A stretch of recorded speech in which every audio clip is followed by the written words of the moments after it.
Hello everybody, hope you're all doing well. This video I'm talking about a key update on an angry George Russell message not being played, as well as another update on what happened to his car in Belgium. Now Russell retired on lap 1 of the Belgian Grand Prix. He had a coming together with Lewis Hamilton at turn 5 and that spun Russell round and into the gravel and out of the Grand Prix. However, Russell should not have been in that position in the first place. Out of Eau Rouge on the first lap, Russell was in a comfortable P3, but on the straight, he just got swallowed up by so many drivers and ended up battling for position. Now, Russell's onboard camera as he sat in the gravel trap showed some animated hand movers that suggested he was talking, but the international feed and F1 TV's own onboard feed was silent as they did not register any radio message. However, German TV coverage later revealed what Russell said over the radio, with Russell using bad language as he questions what happened to the state of charge down the straight and calling the situation unacceptable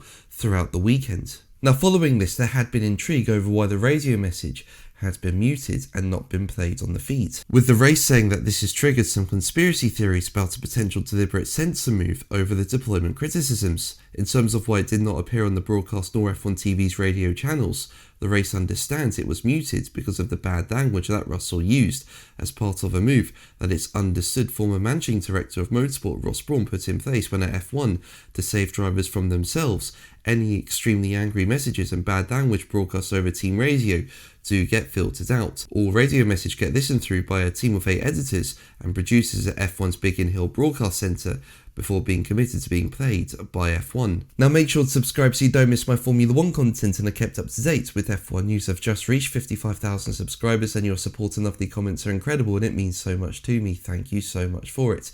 Now going back to Russell's comments, and these reference the lack of deployment both on the opening lap and that he had suffered throughout a weekend where his top speed has been down on teammates Kimi Antonelli. Now Russell has not been on the pace of his teammate Antonelli throughout 2026, and going into Belgium, Russell tried to adjust his driving style to better suit the 2026 cars. But at the start of the Belgian Grand Prix there was clearly something going on with Russell's power, and now Mercedes Deputy Technical Director Simone Resta has confirmed there have been deployment differences between Russell and Antonelli at the start of the Belgian Grand Prix. With Resta telling Mercedes post-race debrief, "We've been having a lot of questions about the issues that George is facing with the deployment, and all that started in Silverstone, where we started to see some deployment differences between our two cars.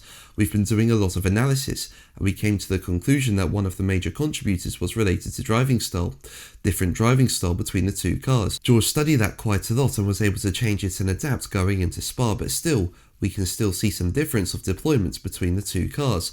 We are working with a brand new set of regulations. We are just at the 10th race of these regulations, and we are still struggling to understand every single contributor. We are not the only one in this condition, because we can see that many teams are still learning and adapting to this new regulation. So we do our best to really bottom out what's the main reason for this difference, and to be best prepared for Hungary." But that's going to be the video from me. Thank you ever so much for watching. Make sure to like and subscribe for more videos, and until the next one, take care. Bye.